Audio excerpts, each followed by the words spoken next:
The psychological impact of the camouflage extended beyond military effectiveness to worker morale within factories. Employees at Douglas, Lockheed, and other facilities worked long shifts building aircraft for distant battles, often never seeing the fruits of their labor deployed in combat. The massive, fake neighborhood constructed above their heads provided tangible evidence that their safety mattered, that the military would commit substantial resources to protect them. Worker productivity in the camouflage factories remained consistently high through the war years. Whether the camouflage directly contributed to this productivity remains debatable, but contemporaneous surveys showed workers felt more secure knowing the protection existed. This psychological benefit alone might have justified the project's cost, even if the physical protection proved unnecessary. The individual stories of workers who labored beneath the artificial neighborhoods reveal the human dimension of this unprecedented project. Mary Catherine Williams, a riveter at Douglas Santa Monica, later recalled her first day working under the completed camouflage in April 1942. The experience was disorienting, she said in a 1986 oral history interview. You walked into the factory through normal doors, but when you looked up during breaks, you saw houses and streets suspended above you like some kind of bizarre dream. It took weeks before it stopped feeling surreal. Williams described how workers developed their own relationship with the fake neighborhood overhead. They gave names to particular fake houses, treating them almost as neighbors despite knowing they were empty shells of wood and canvas. One section of the Douglas facility featured a fake house with a distinctively crooked chimney. Workers called it the Leaning Tower and used it as a landmark when describing their workstations. These small, humanizing touches transformed the camouflage from military installation into part of the workers' daily environment. The maintenance crews who kept the fake neighborhoods looking authentic developed specialized knowledge that would never be replicated. Robert Chun, a Chinese-American painter assigned to the Douglas Long Beach camouflage, spent 3 years touching up paint, replacing weathered materials, and adjusting details to maintain the deception. His job required him to think like both an artist and a meteorologist, understanding how California weather would affect different surfaces and adjusting the artificial aging accordingly. Chun described the technical challenges in remarkable detail decades later. In summer, the intense sun faded certain paint colors faster than others. We had to repaint fake roofs every 4 months to maintain the right color balance. But we couldn't make them look too new. Real roofs have streaks from rain, variations where sunlight hits differently. I learned to paint imperfection perfectly. The skill required understanding not just how paint behaved, but how observers would interpret what they saw from miles above. The fake automobiles scattered throughout the artificial neighborhoods required particularly careful maintenance. These weren't simple painted boards but three-dimensional constructs designed to cast appropriate shadows and appear convincing under magnification. James Morrison, a studio prop maker from Warner Brothers assigned to the Lockheed installation, supervised a team responsible for the fake vehicles. His crew maintained approximately 300 artificial automobiles spread across the Burbank site. Morrison's team developed a rotation system for the fake cars. Real neighborhoods don't have the same vehicles parked in the same places indefinitely. People drive to work, go shopping, visit friends. To maintain authenticity, Morrison's crew moved the fake automobiles weekly, creating the impression of normal residential traffic patterns. They positioned cars differently each time, sometimes in driveways, sometimes at curbs, occasionally moving them to different streets entirely. The level of detail extended to creating artificial damage and repair. Real automobiles accumulate dents, scratches, the marks of daily use. Morrison's team deliberately damaged some fake cars, crushing fenders slightly, scratching paint, creating the appearance of minor accidents and wear. They even painted on rust patterns for older model fake vehicles, studying how real automobiles rusted in California's coastal climate and replicating the patterns precisely. Weather posed constant challenges that required innovative solutions.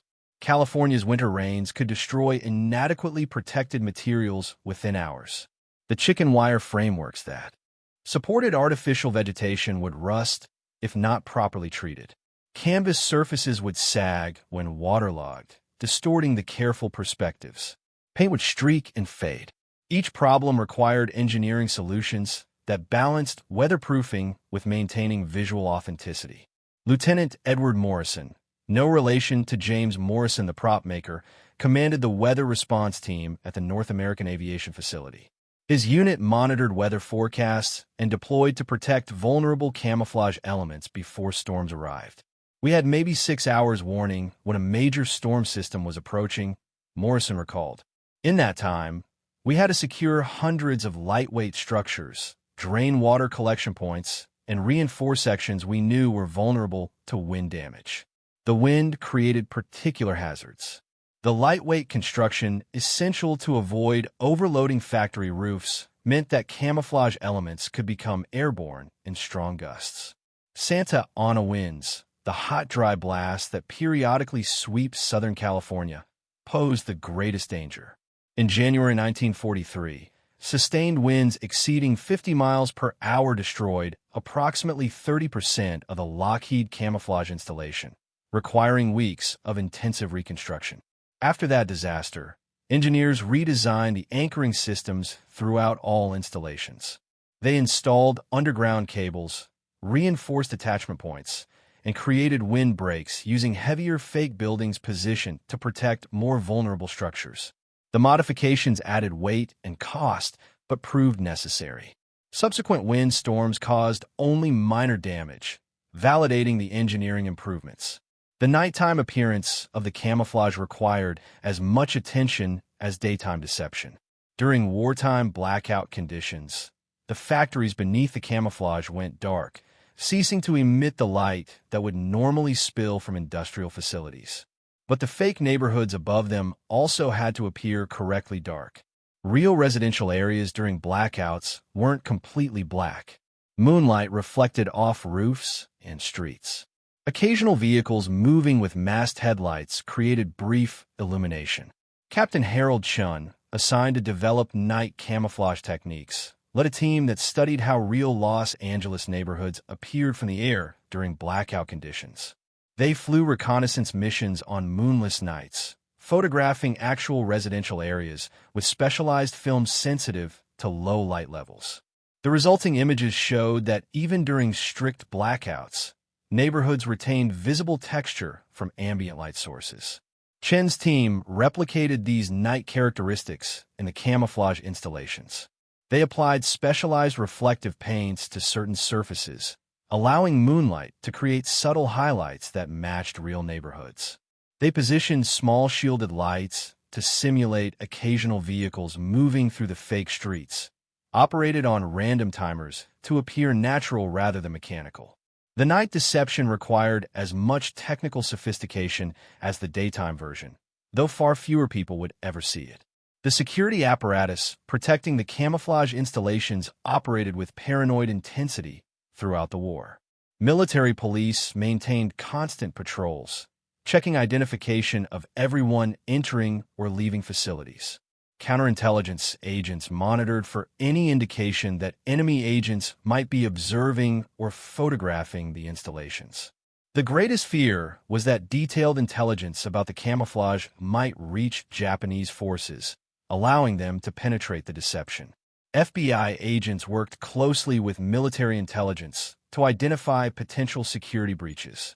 In August 1942, they arrested a German national living in Los Angeles who had been observed with binoculars near the Douglas Santa Monica facility. Interrogation revealed he was a birdwatcher with no intelligence connections, but the incident demonstrated the sensitivity surrounding the installations. Anyone showing unusual interest in the factories faced immediate investigation. The Japanese-American community in Southern California faced particular scrutiny despite the massive internment that had removed most Japanese-American from the coast by summer 1942. Those who remained, working in defense industries or exempt from internment for various reasons, lived under constant surveillance.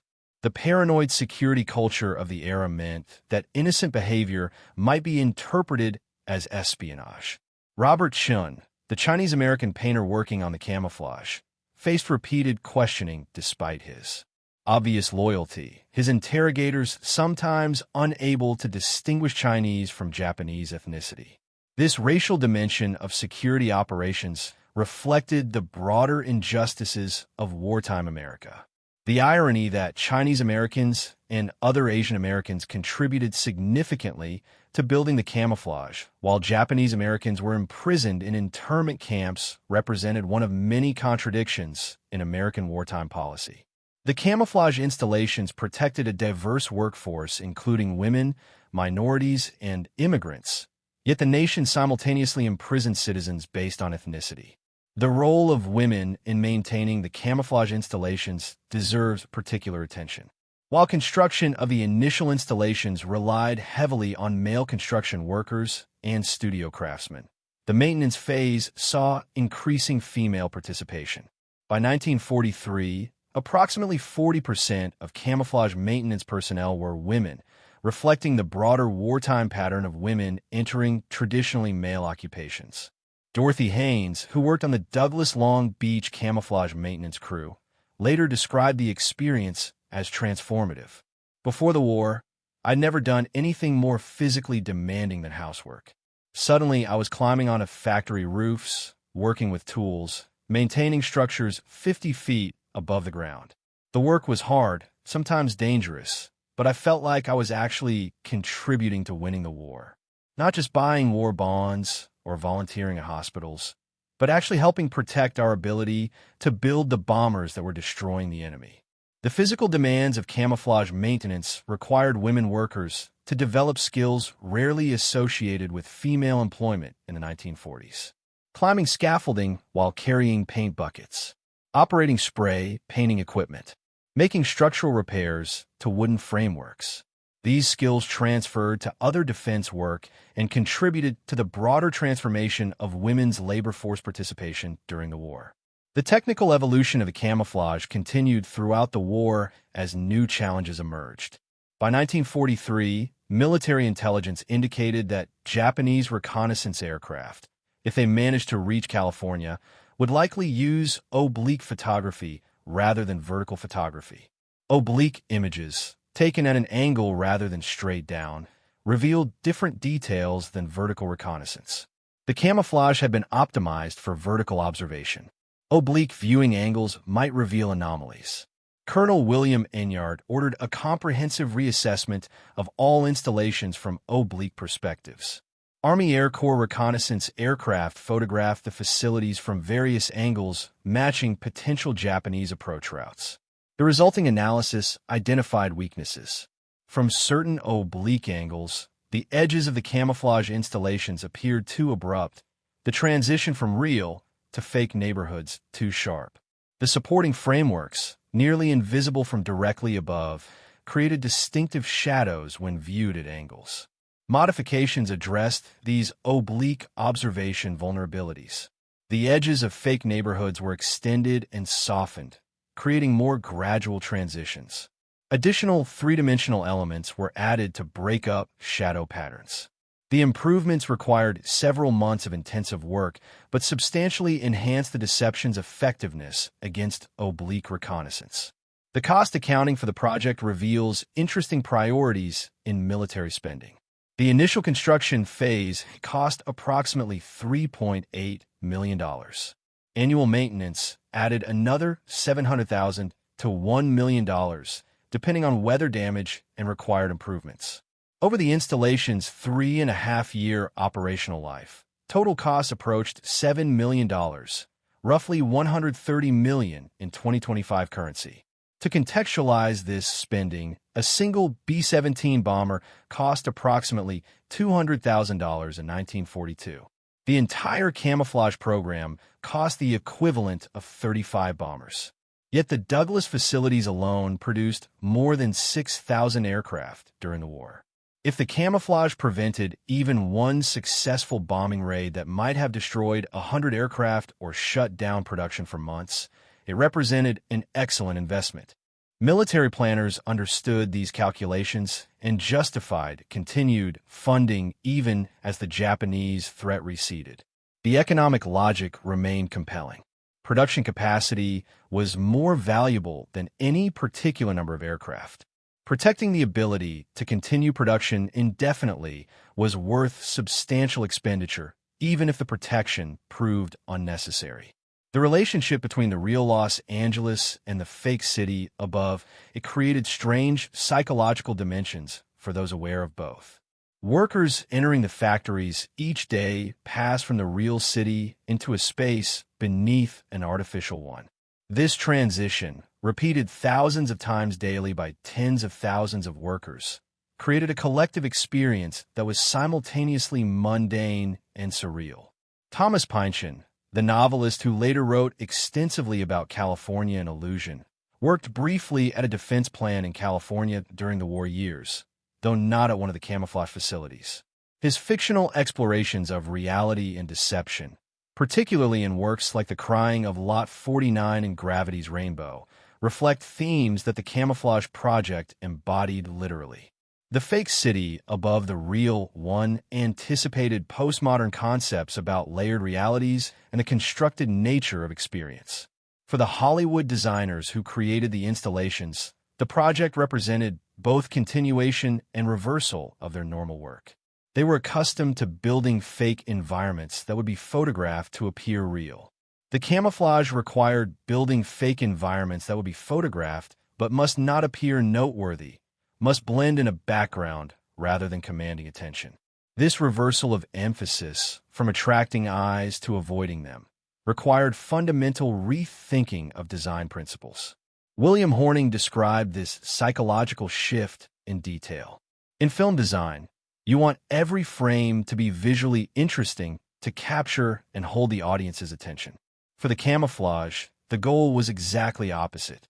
You wanted observers' eyes to slide past, to find nothing worth noticing, creating intentional blandness. But blandness that matched reality proved more challenging than creating spectacular illusions. The most convincing camouflage was utterly forgettable. This principle of design banality influenced some designers' post-war work. The recognition that mundane environments could be as carefully constructed as spectacular ones fed into emerging movements in art and architecture that elevated everyday aesthetics. The attention to ordinary detail necessary for successful camouflage translated into appreciation for found art and vernacular architecture. The intelligence war surrounding the camouflage extended beyond physical security to information control. Military censors scrutinized all publications for any mention that might reveal the installation's existence. Journalists who discovered the project were visited by intelligence officers and persuaded, through appeals to patriotism and sometimes veiled threats, to suppress their stories. The Los Angeles Times, Long Beach Press-Telegram, and other local newspapers cooperated fully, killing stories that might compromise security. This cooperation between government and media exemplified wartime information management that would be much more difficult in later eras. Reporters and editors understood themselves as participants in the war effort rather than independent observers.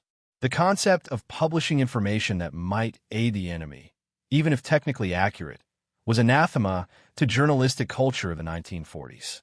Photographs posed particular challenges.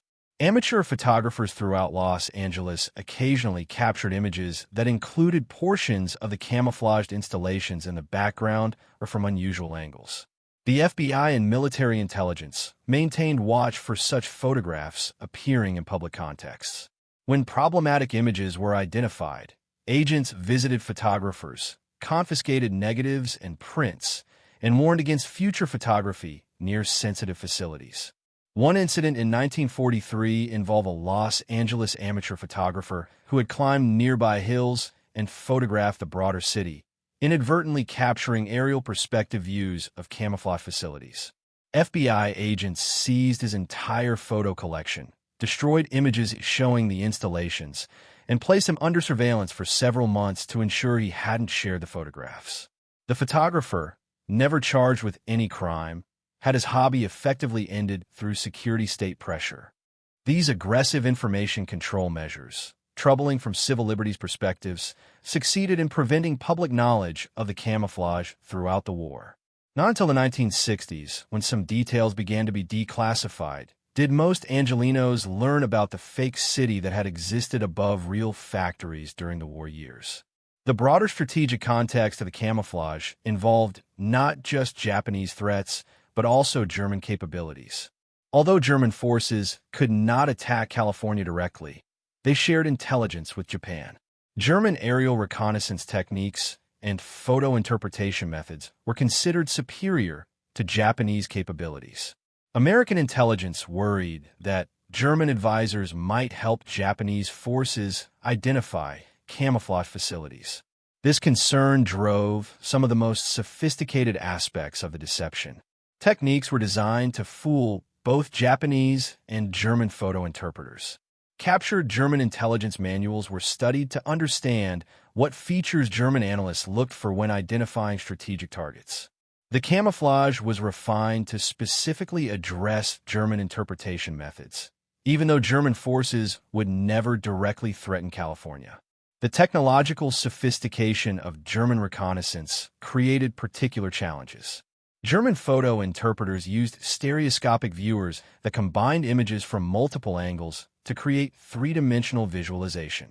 This technique could reveal height relationships and structural details that single photographs might miss. American camouflage specialists studied stereoscopic interpretation and designed the installations to maintain deception even under stereoscopic analysis.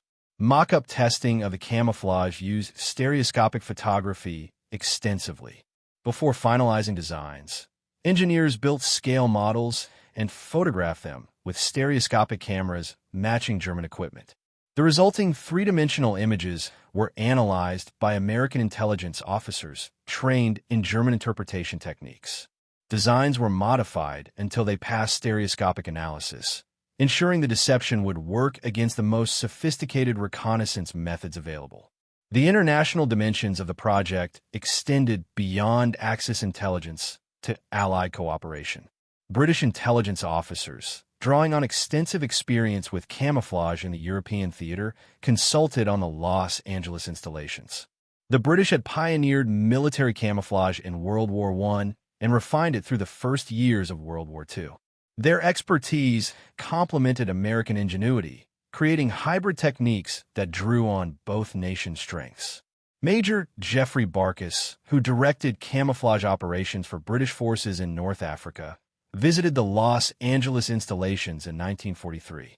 His after-action report, partially declassified in the 1990s, expressed admiration for the scale and sophistication of American efforts. He also noted some differences in approach. British camouflage emphasized concealment, making targets invisible. American camouflage in Los Angeles emphasized deception, making targets appear as something harmless. Both approaches had merit, Barkas concluded, depending on tactical circumstances. The cross-pollination of techniques between British and American camouflage operations benefited both nations. British expertise in pattern disruption influenced refinements to the Los Angeles installations. American innovations in large-scale deception informed British operations in Europe. This allied cooperation in camouflage, like cooperation in many technical fields, strengthened both nations' military capabilities. The documentation created during the project provides invaluable historical record despite decades of classification. Engineers, designers, and military officers maintained detailed logs, technical drawings, and photographic records. These materials, slowly released through declassification, reveal sophisticated thinking about perception, deception, and the relationship between physical reality and observed appearance. The archive represents one of the most complete records of large-scale military deception ever assembled. Military historians studying the documents note the evolution of thinking through the project's life. Early plans showed relatively crude approaches to camouflage, essentially painting over distinctive features. Later refinements demonstrated increasingly sophisticated understanding of how aerial observers processed visual information. The learning curve was steep, driven by continuous testing and refinement based on reconnaissance photography.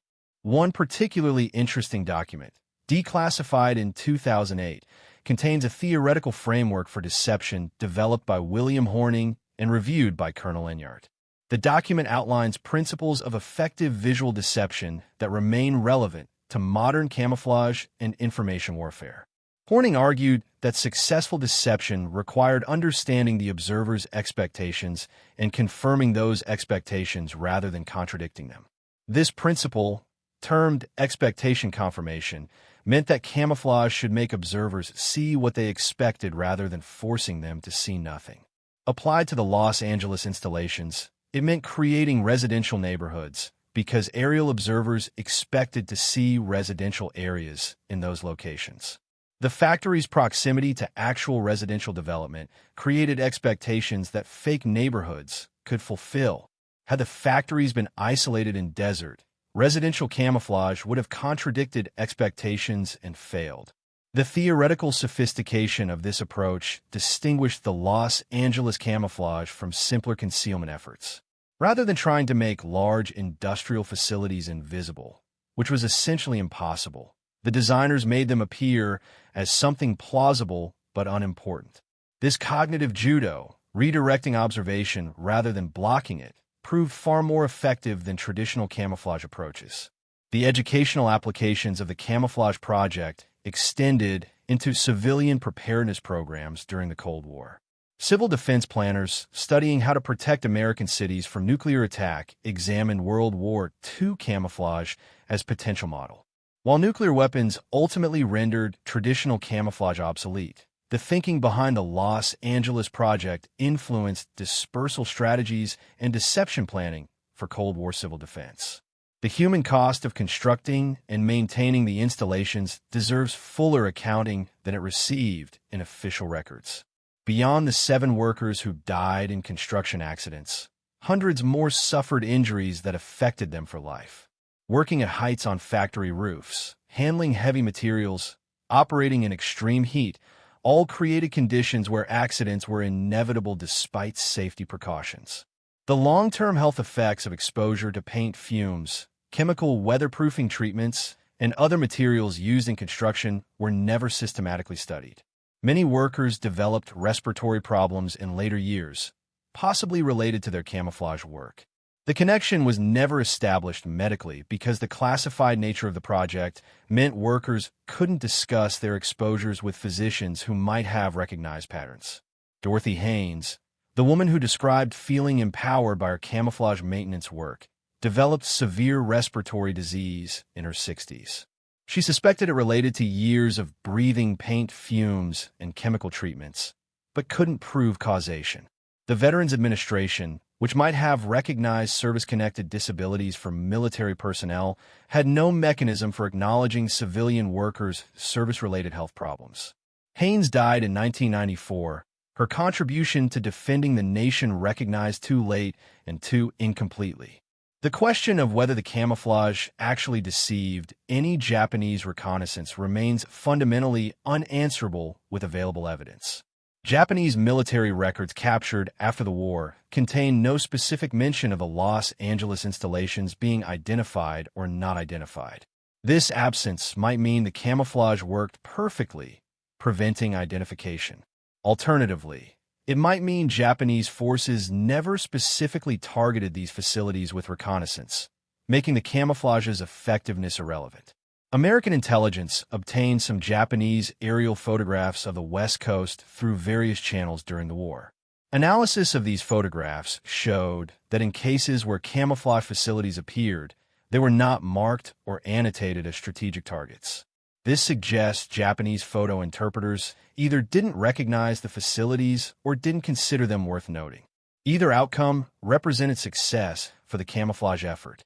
One partially declassified intelligence assessment from 1944 concludes that Japanese reconnaissance photographs of Southern California showed no evidence that Japanese forces had identified the major aircraft production facilities. The assessment carefully noted that this negative evidence couldn't prove the camouflage worked, only that it hadn't obviously failed. The distinction between proving success and failing to prove failure reflects the fundamental difficulty of evaluating preventive measures. The philosophical questions raised by the fake Los Angeles extend into broader considerations of authenticity and deception in wartime. The installations were deliberate lies, constructions intended to deceive enemy observers about the nature of what existed. Yet these lies served defensive purposes, protecting workers and production rather than facilitating aggression.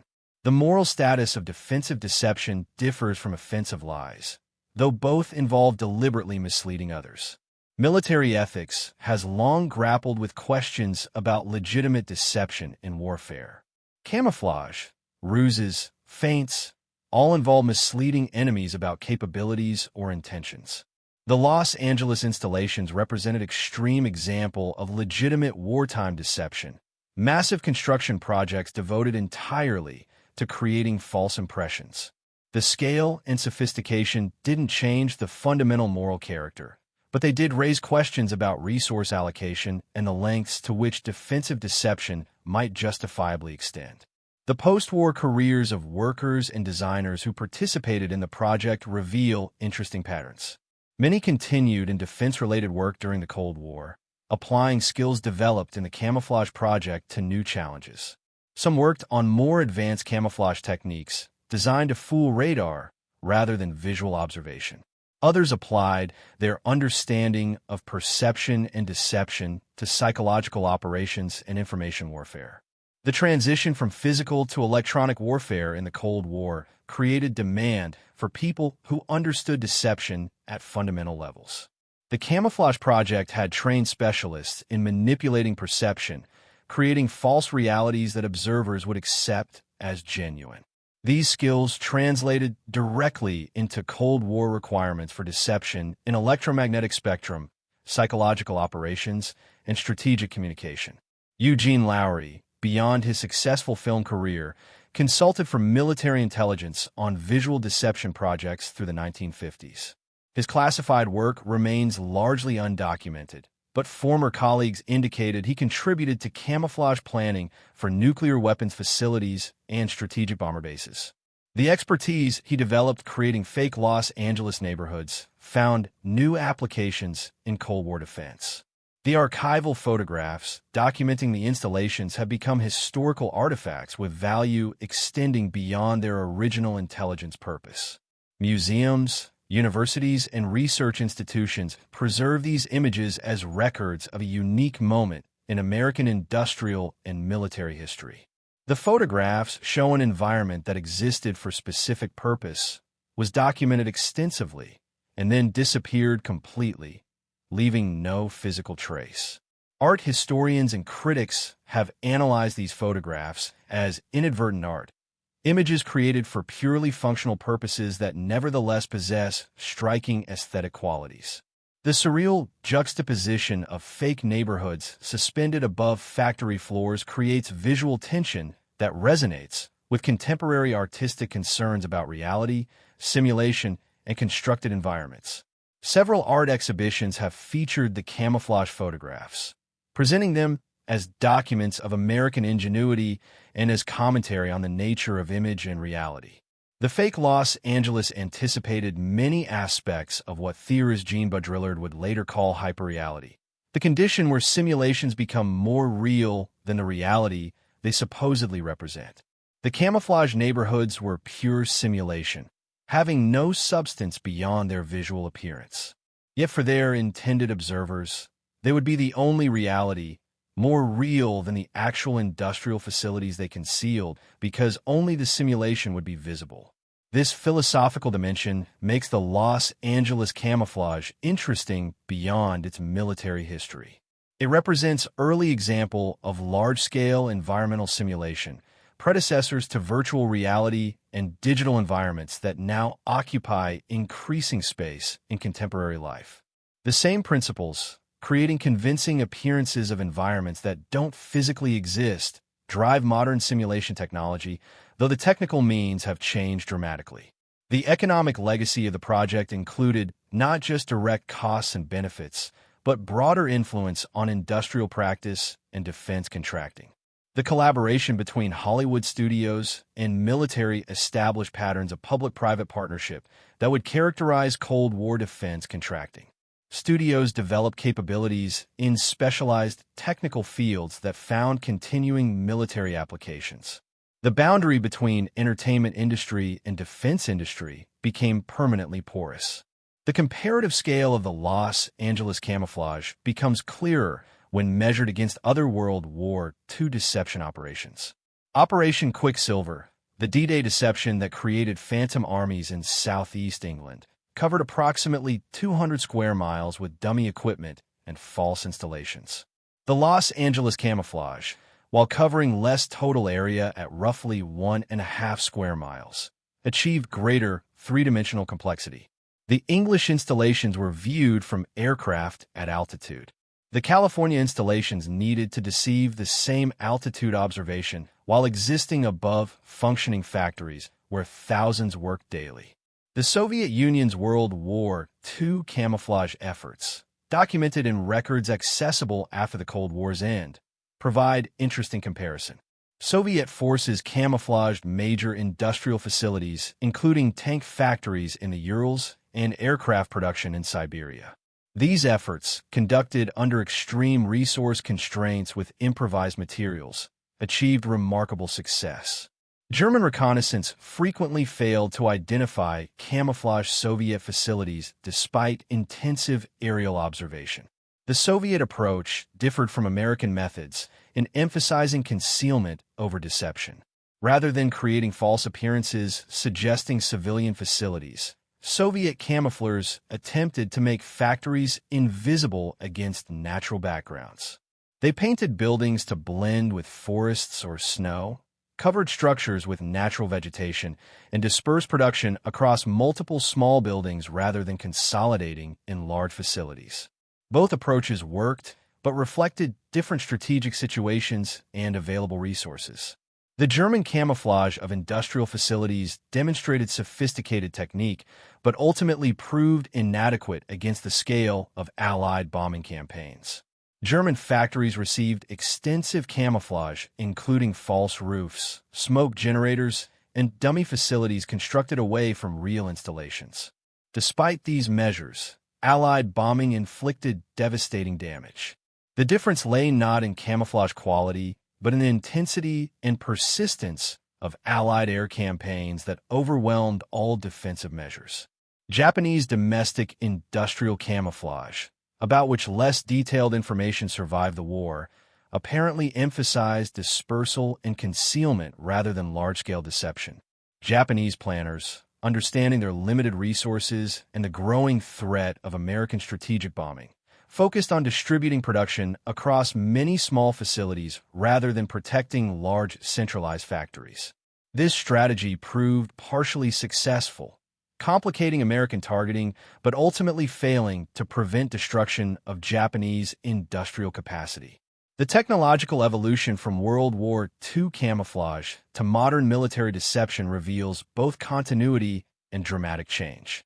The basic principles understand how observers process information and manipulate that processing remain constant.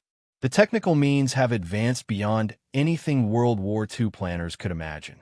Modern camouflage addresses not just visual observation but radar detection, infrared imaging, signals intelligence, and satellite reconnaissance across multiple electromagnetic spectra. Stealth aircraft represent the ultimate evolution of camouflage thinking. Rather than changing appearance, stealth technology changes physical characteristics to avoid detection by radar. The principle remains identical to the Los Angeles camouflage. Make the observer's sensors report something other than reality. The F-117 Nighthawk and B-2 Spirit Bomber are descendants of the fake Los Angeles neighborhoods, using vastly more sophisticated technology to achieve the same goal of protecting valuable assets by manipulating enemy perception. The human stories from the project continue to emerge as researchers conduct oral histories with surviving participants and their families. Each new testimony adds detail to the historical record, filling gaps in official documentation.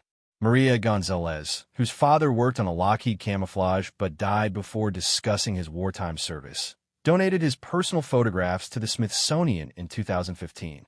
The images, never previously seen by historians, showed construction details and worker life that official photographs missed. Gonzalez's father, Manuel Gonzalez, had been an undocumented immigrant from Mexico working in Los Angeles when the war began. His status became irrelevant when defense industries desperately needed labor. He worked on the camouflage construction, then remained as maintenance crew through war's end. His photographs, taken secretly despite security restrictions, captured informal moments. Workers eating lunch beneath fake houses, maintenance crews repositioning fake automobiles, the strange juxtaposition of industrial reality and constructed illusion. The photographs also documented the diversity of the workforce in ways official records obscured. African-American workers, Mexican immigrants, Chinese Americans, women of all backgrounds, all visible in Gonzalez's informal snapshots. Official military photographs emphasized military personnel and rarely showed the civilian workforce's full diversity. These personal photographs preserved evidence of who actually built and maintained the fake Los Angeles. The Cold War legacy of the project extended into unexpected areas. When the United States developed reconnaissance satellites in the 1960s, photo interpreters trained to identify camouflage facilities drew on World War II experience. The Los Angeles installations, along with other deception operations, provided case studies in what camouflage looked like from above. Analysts learned to spot anomalies that might indicate concealed facilities, patterns that seemed too regular, transitions that appeared artificial. Soviet photo interpreters received similar training using their own camouflage experiences and intelligence about American World War II efforts.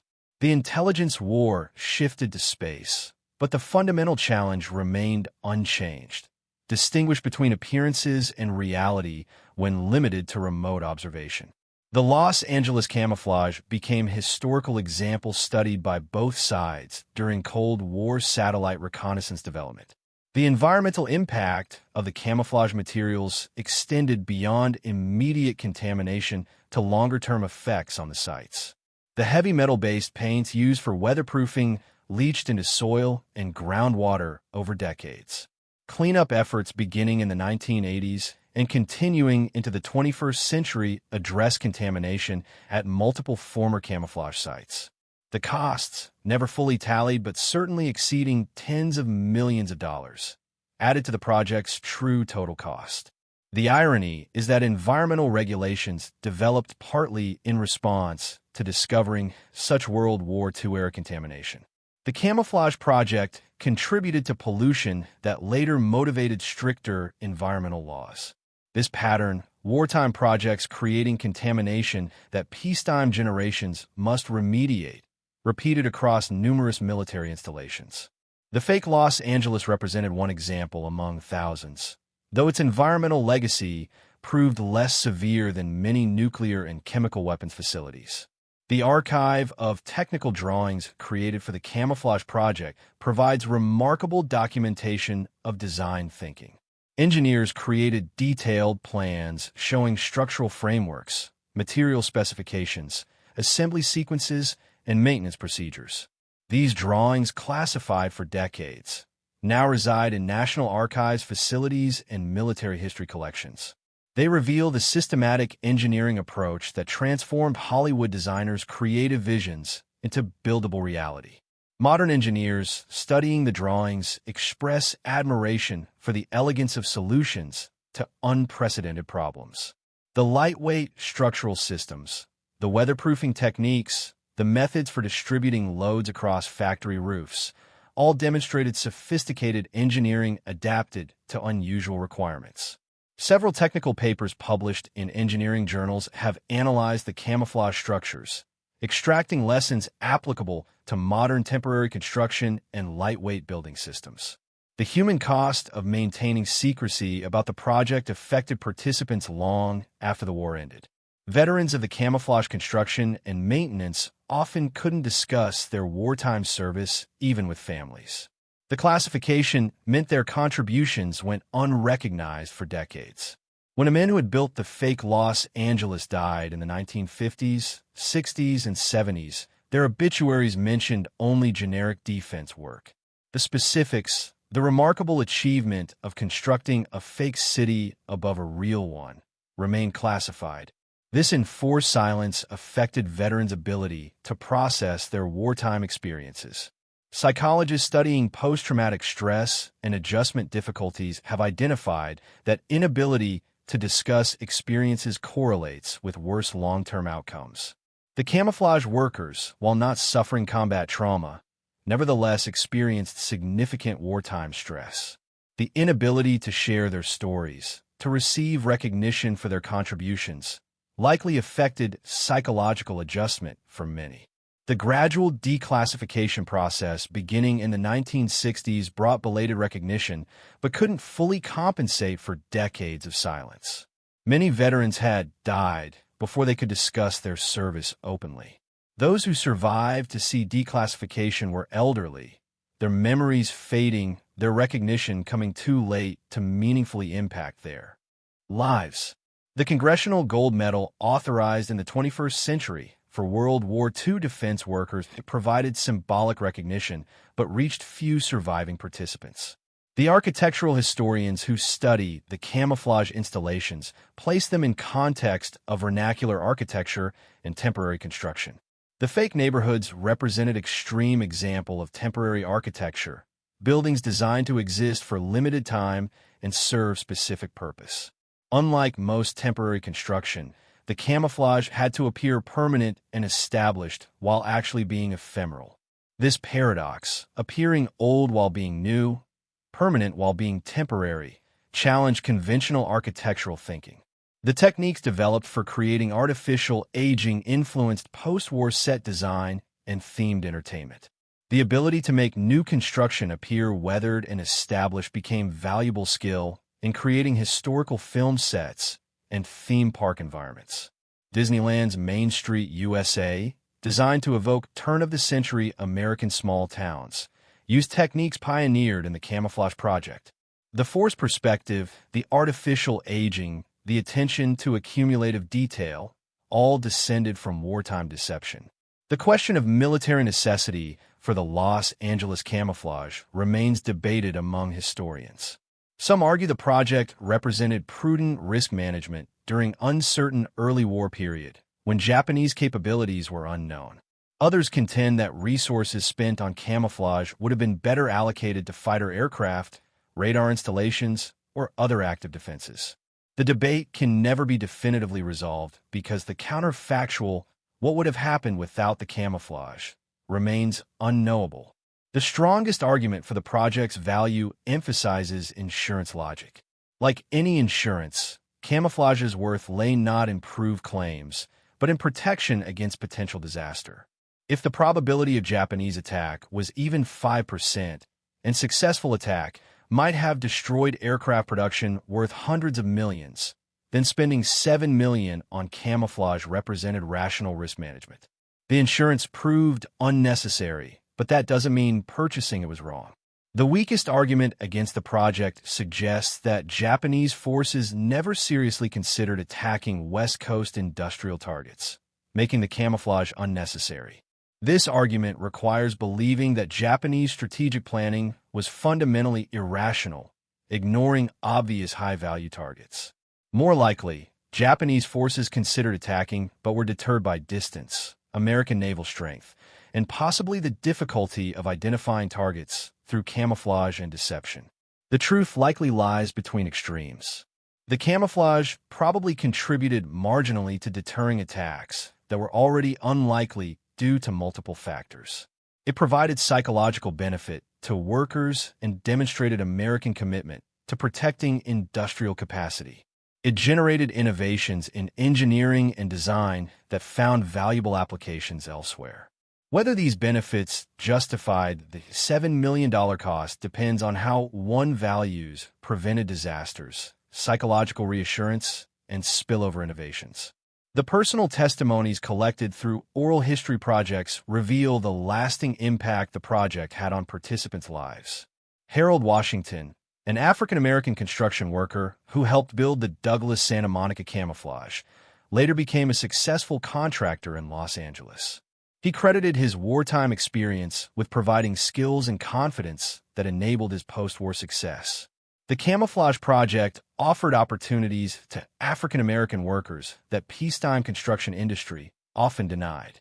Washington described the wartime period as transformative despite its hardships. "We were building something that mattered," he said in a 1992 interview.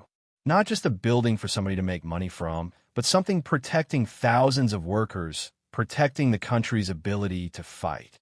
That sense of purpose, of contributing to something bigger than yourself, stayed with me. After the war, I want to keep building things that mattered. The women who worked on camouflage maintenance expressed similar sentiments about personal transformation. Sarah Martinez, who spent 3 years maintaining the Long Beach installation, later became an aviation mechanic, one of few women in the field in the 1950s. "The camouflage work showed me I could do things I've been told women couldn't do," she recalled. "Climbing on roofs, working with tools, fixing things." After that, becoming an aircraft mechanic seemed natural, even though everyone said women couldn't do it. These personal transformations, multiplied across thousands of workers, represented significant social impact beyond the project's military purpose. The wartime breakdown of traditional gender and racial barriers in defense work created opportunities and expectations that influenced post-war society. The camouflage project participated in broader social changes that would eventually lead to civil rights advances and women's liberation movements. The technical documentation from the project found unexpected applications in civilian construction and architecture. The methods developed for creating lightweight structures that appeared substantial influenced post-war development of prefabricated housing and mobile structures. The weatherproofing techniques developed for camouflage materials improved outdoor paint formulations available to consumers. The forced perspective methods influenced architectural design and urban planning. One specific example demonstrates this civilian spillover. The techniques for creating artificial aging of structures influenced the emerging field of historical preservation and restoration. Preservationists working to restore historical buildings studied how camouflage specialists had replicated aging patterns. The understanding of how weathering affected different materials, how paint faded in specific patterns, how structures accumulated the marks of time, all proved valuable for authentic restoration work. The artistic legacy of the project extends into contemporary art practices that address themes of simulation, deception, and constructed realities. Several prominent artists have created works explicitly referencing the Los Angeles camouflage. Trevor Paglen, whose photography addresses military secrecy and surveillance, included images of the historical camouflage in exhibitions exploring how military activities shape American landscape and culture. Other artists have recreated portions of the camouflage as installations in galleries and museums, using historical photographs and technical drawings to reconstruct sections of the fake neighborhoods. These reconstructions, placed in art contexts rather than functional military contexts, invite viewers to contemplate relationships between appearance and reality, between military necessity and artistic creation, between protection and deception. The ultimate assessment of the Los Angeles camouflage must account for multiple dimensions: military effectiveness, economic efficiency, technological innovation, social impact, and historical significance. Military effectiveness remains uncertain but possible. Economic efficiency appears reasonable given the stakes involved. Technological innovation proved substantial with lasting impact. Social impact was significant through opportunities provided to women and minorities. Historical significance is undeniable as one of the most ambitious deception operations ever attempted. The fake Los Angeles represented extraordinary achievement in remarkably short time. From concept in December 1941 to substantial completion by summer 1942, the project moved from planning to reality faster than peacetime construction of comparable scale would require just for permitting and approvals. This speed reflected wartime urgency and the elimination of bureaucratic obstacles that slow normal construction. The cost and human effort was substantial. Thousands of workers labored in difficult conditions, some dying or suffering permanent injuries. The environmental cost persisted for decades after the installations were removed. The economic cost, $7 million in wartime currency, represented significant diversion of resources from other potential uses. Yet balanced against these costs were the benefits: protection of critical industrial capacity, psychological reassurance for workers, technological innovations with lasting applications, and demonstration of American capability and determination. The question of what enemy reconnaissance actually observed, what Japanese photo interpreters actually concluded about Southern California industrial targets, may never be fully answered. The absence of attacks doesn't prove the camouflage worked, but the absence of attacks was precisely the goal. Whether that goal was achieved through camouflage, distance, naval defense, or strategic priorities ultimately matters less than the fact that the goal was achieved. The aircraft factories continued operating throughout the war, building the planes that carried American power across the Pacific. The economic dimension of the project reveals interesting priorities in wartime resource allocation.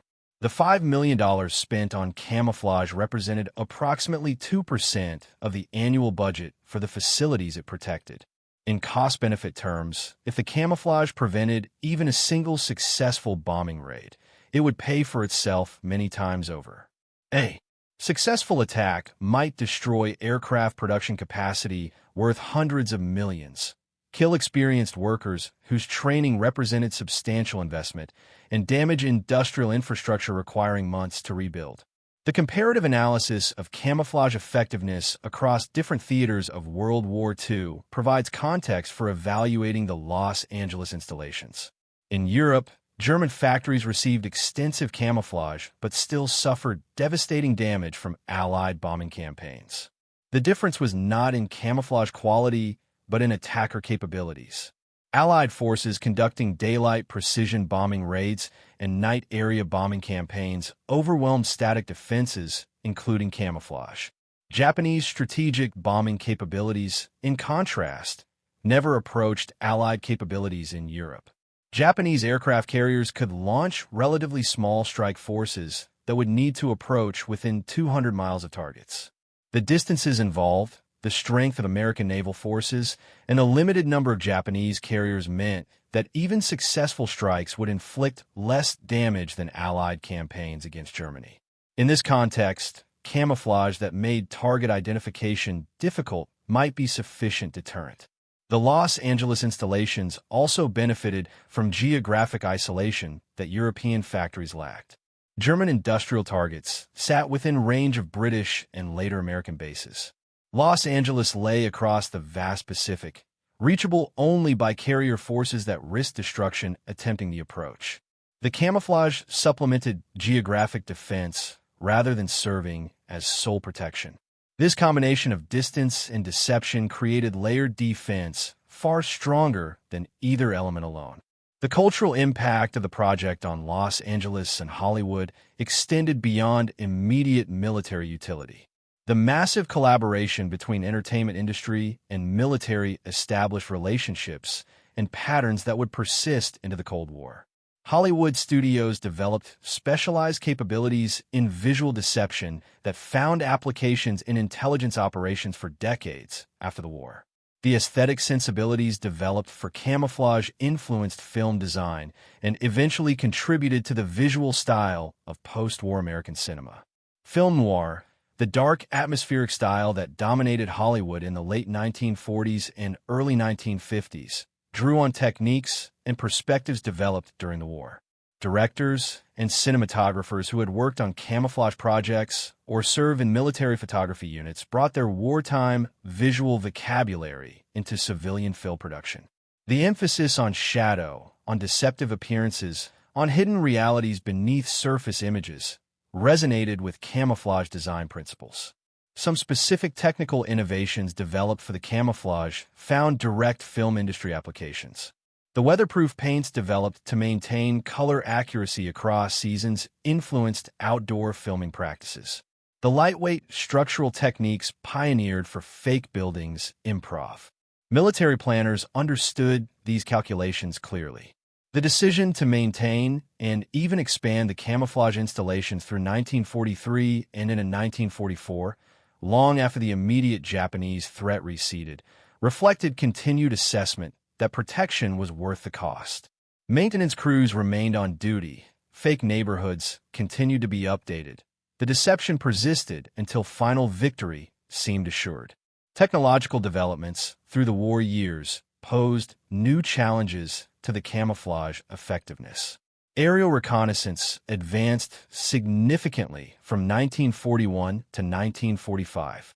Higher resolution cameras, improved film, and longer-range reconnaissance aircraft meant that details invisible in early war photography became visible by war's end. The camouflage that had fooled 1942 reconnaissance might not fool 1945 aerial intelligence.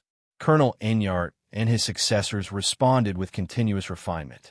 When military intelligence indicated Japanese forces possessed color film for reconnaissance, the entire color palette of the fake neighborhoods had to be reconsidered.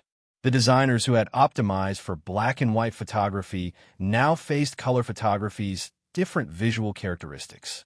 Surfaces that photographed identically in black and white might appear starkly different in color. Major repainting operations occurred across the installations in late 1943. The technical specialists running the camouflage program also monitored developments in aerial photography interpretation. As American forces advanced across the Pacific, captured Japanese intelligence materials revealed enemy photo interpretation techniques. These documents showed what Japanese analysts looked for when identifying military targets from aerial reconnaissance. The camouflage installations were modified to address specific Japanese interpretation methods.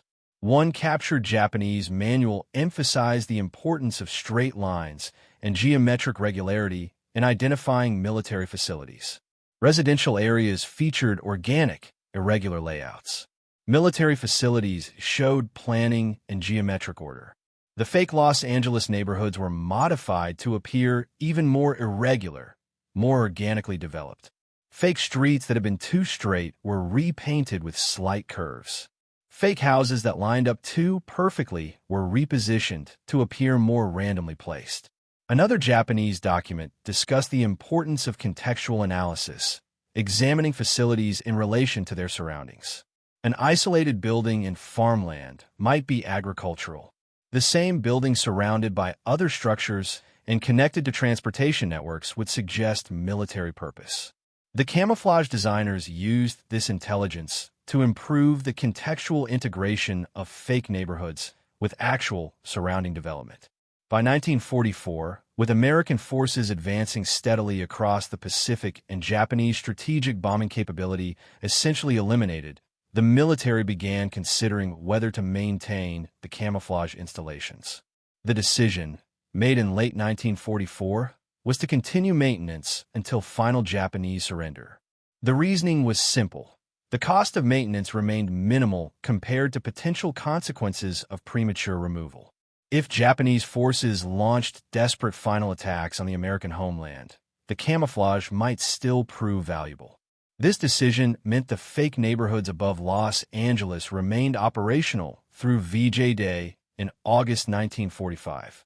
Workers who had built aircraft under artificial suburbs for 3.5 years continued their labor beneath the deception until Japan's surrender made it finally, definitely unnecessary. The removal of the camouflage began in September 1945 and continued through early 1946.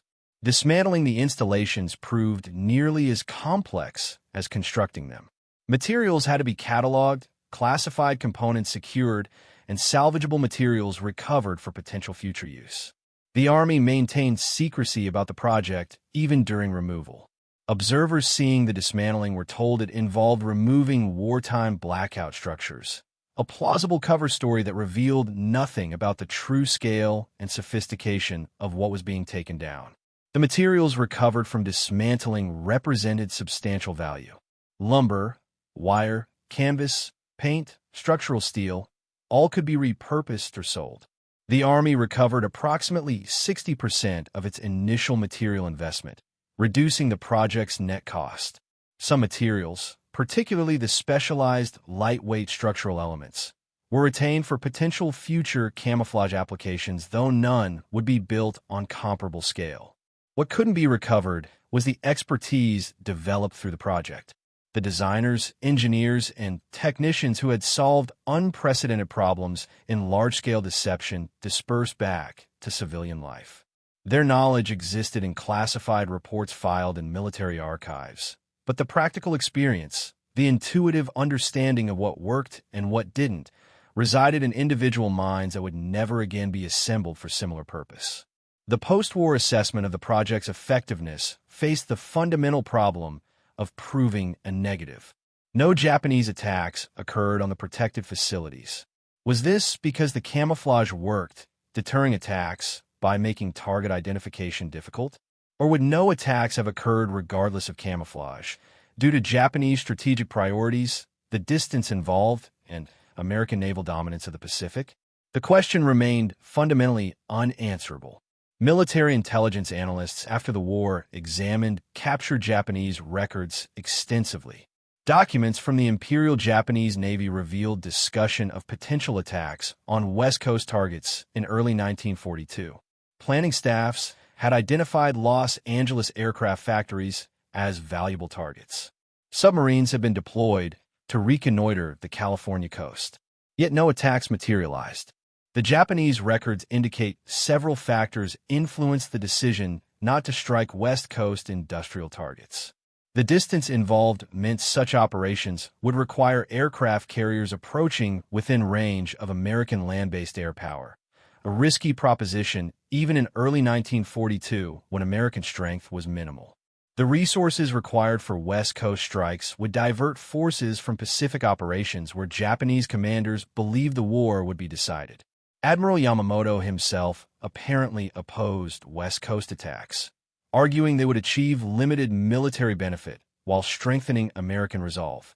Nowhere in captured Japanese documents do intelligence analysts find specific mention of reconnaissance photographs showing residential neighborhoods where American intelligence indicated factories should exist.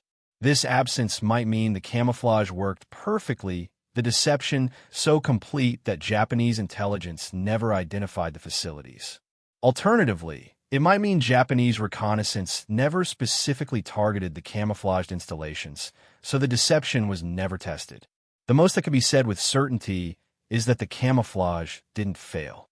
If Japanese reconnaissance had penetrated the deception, identifying the facilities as major aircraft production centers, those facilities would have become obvious targets.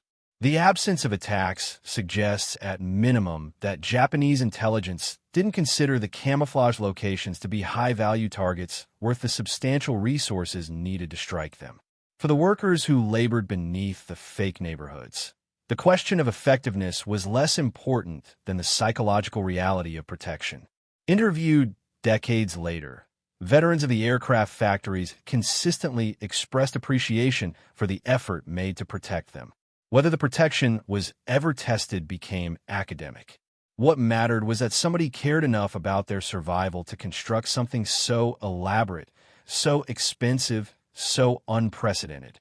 The legacy of the fake Los Angeles extended into post-war military thinking about strategic deception and homeland defense. The project demonstrated that large-scale architectural camouflage was feasible, that civilian expertise could be mobilized for military purposes, and that protecting industrial targets might be more cost-effective than defending them with anti-aircraft weapons and fighter interceptors. Cold War military planners studied the Los Angeles camouflage extensively when considering how to protect American strategic assets from Soviet air attack. The advent of jet bombers and then intercontinental ballistic missiles changed the calculations substantially.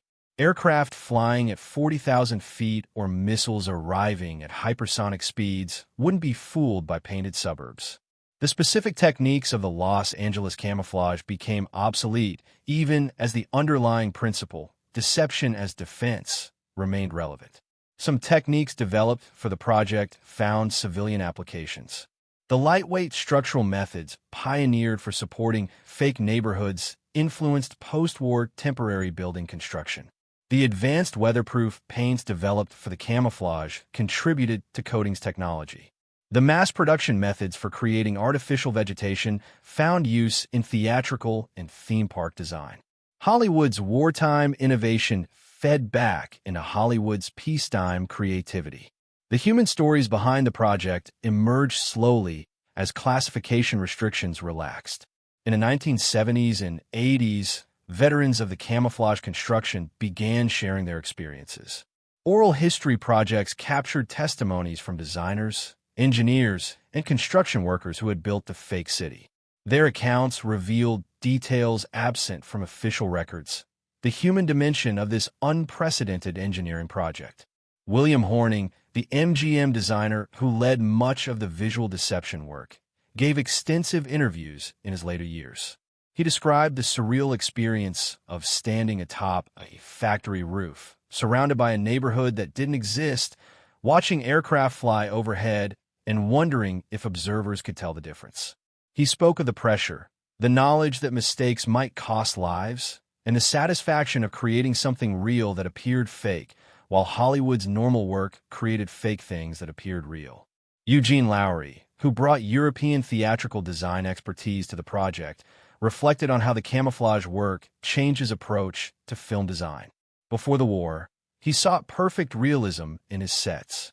After working on the camouflage, he understood that perfect realism wasn't necessary if the audience's expectations were managed correctly. This insight influenced his distinguished post-war career as a production designer and director.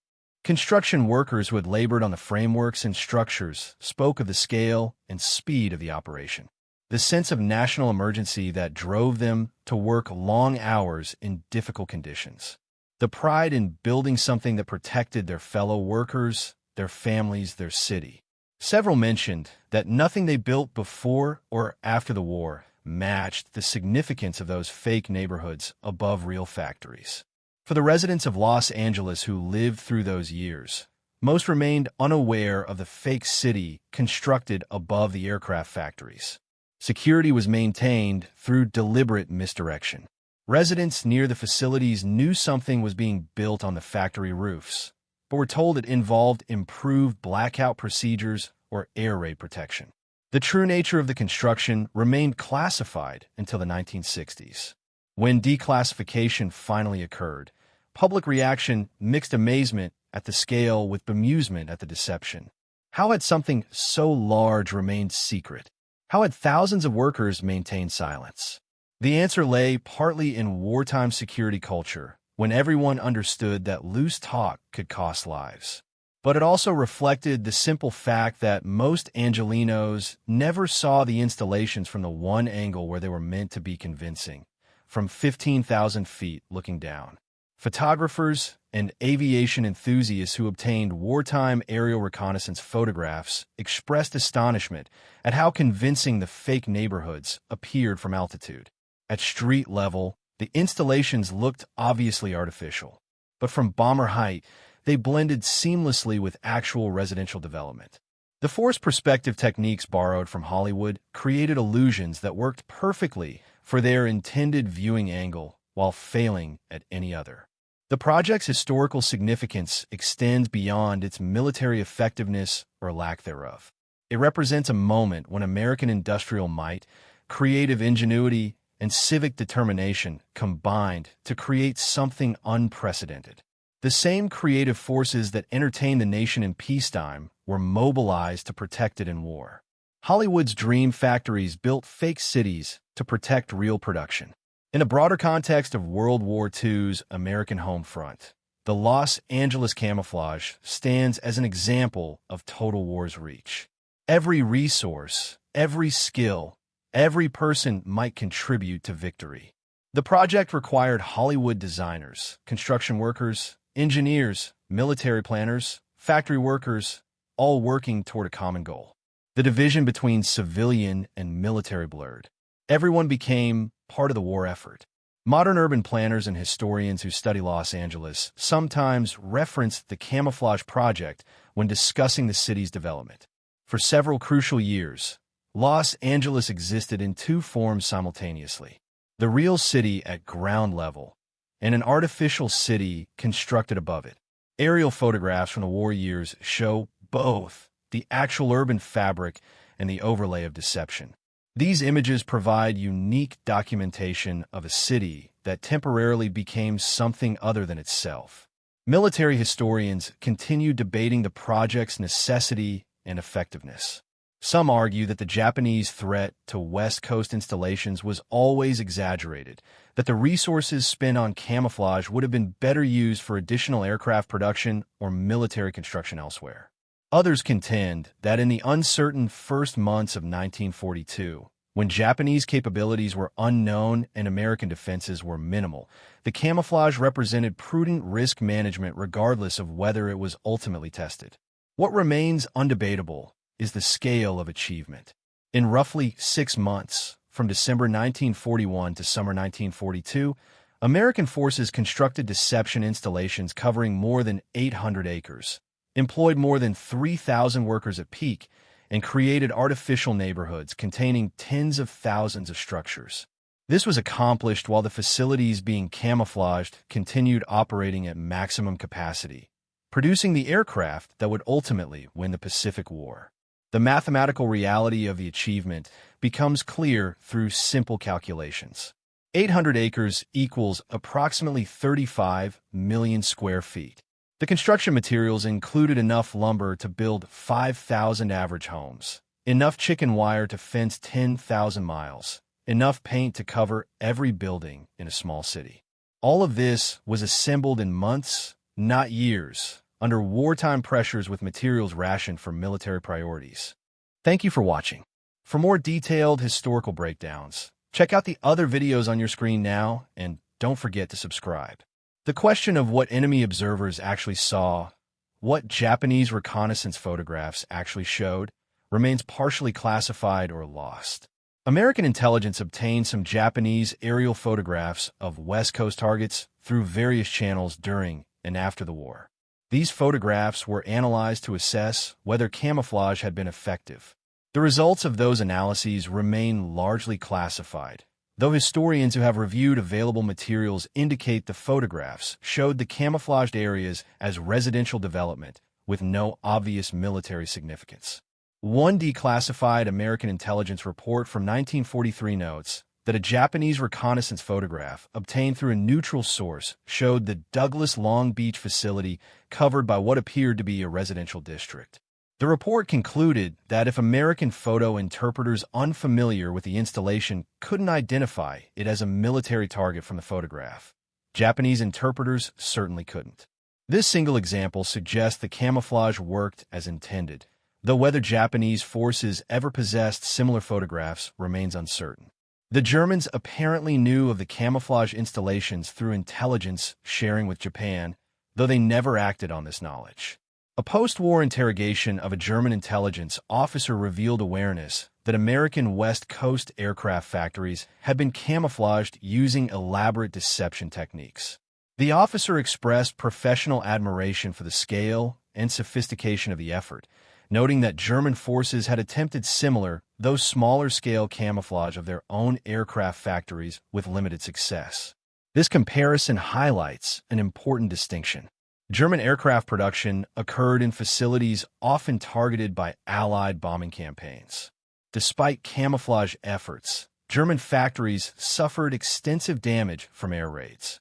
American aircraft factories, protected by distance and naval power as much as by camouflage, continued operating throughout the war virtually untouched.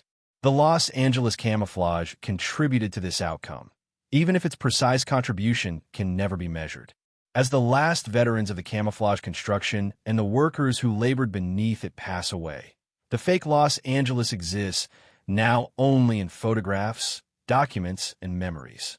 The physical structures were completely removed by 1946. No trace remains of the artificial neighborhoods that once stretched across hundreds of acres above aircraft factories. The sites have been redeveloped multiple times since the war. Modern visitors to the locations would never suspect that fake cities once existed above the ground they walk on. A few artifacts survive in museums and archives. Sections of the chicken wire framework used for artificial trees. Samples of the specialized paint. Photographs showing the installations under construction and in operation. These fragments provide tangible connection to a project that seems almost too fantastic to have been real. Yet it was real, one of the largest and most unusual construction projects in American history. The story of the fake Los Angeles resonates today in an era of digital deception and information warfare.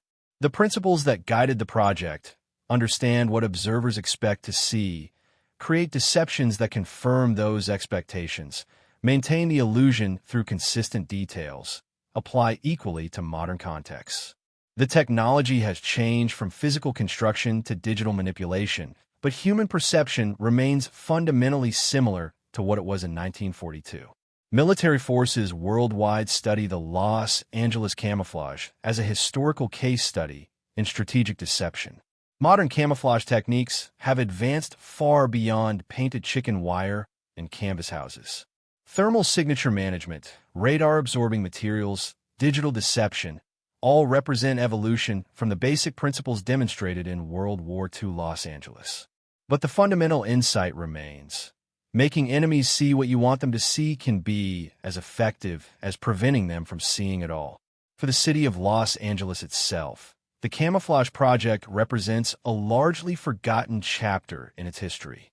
The post-war growth of Los Angeles, its transformation into one of America's largest metropolitan areas, overwhelmed the memory of those war years when survival seemed uncertain.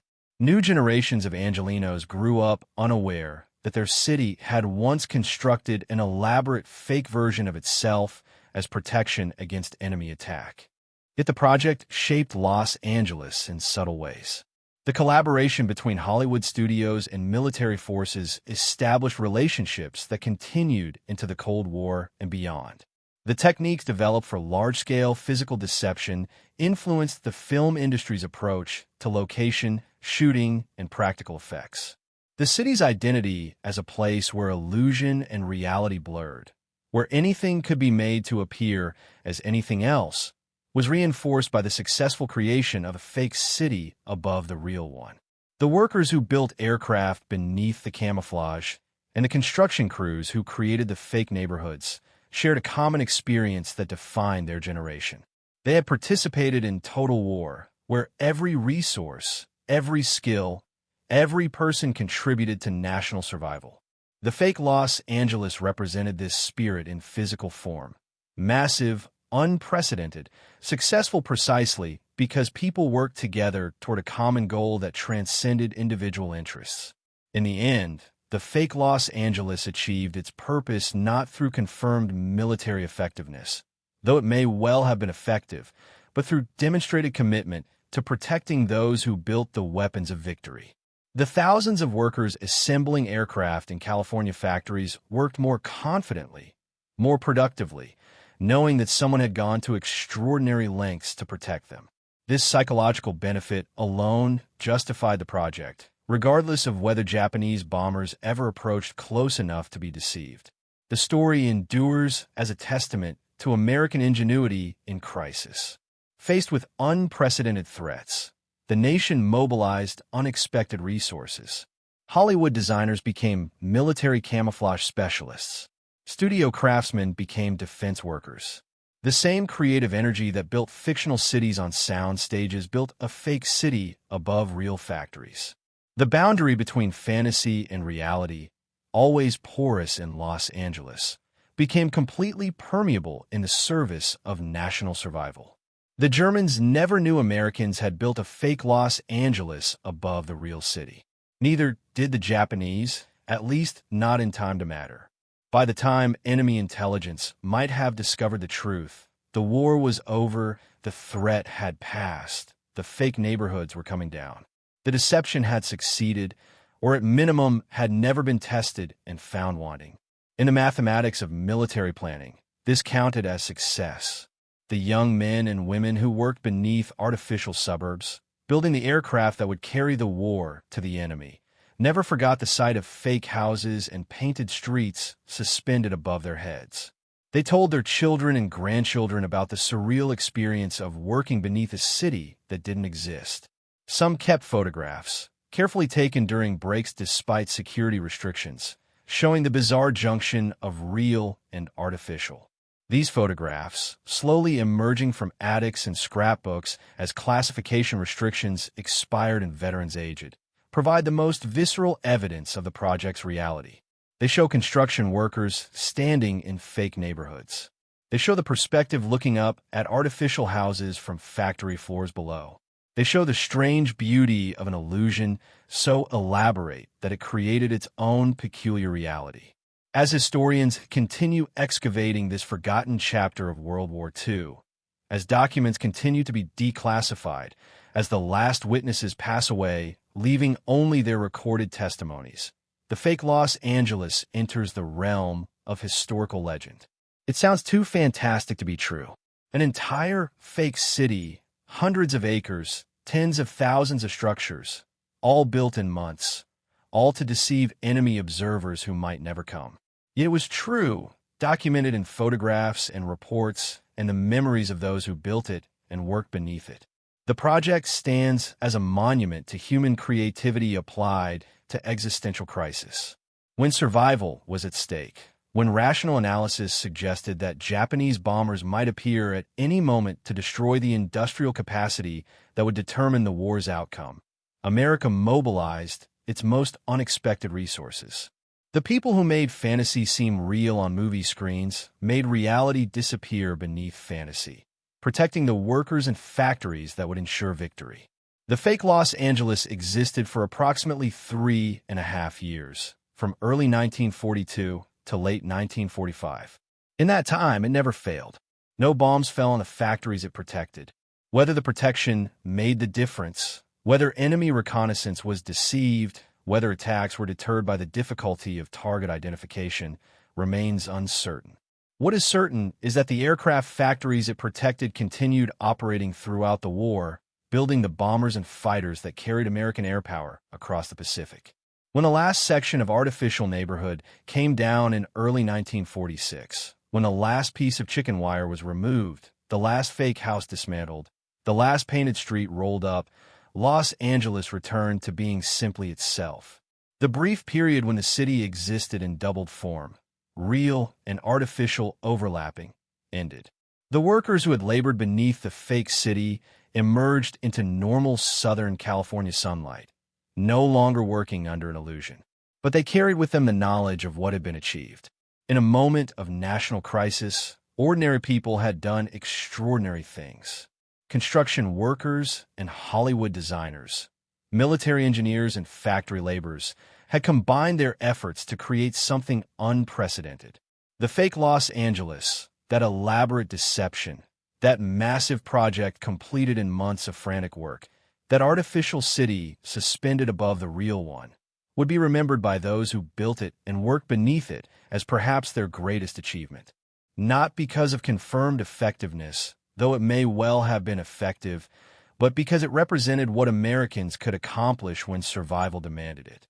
The fake Los Angeles had protected the real city not through proven deterrence, but through demonstrated determination to survive, to continue producing, to do whatever was necessary to ensure that the factories building freedom's weapons could continue their vital work. In the end, that determination, that willingness to transform fantasy into protection, mattered more than any specific military outcome.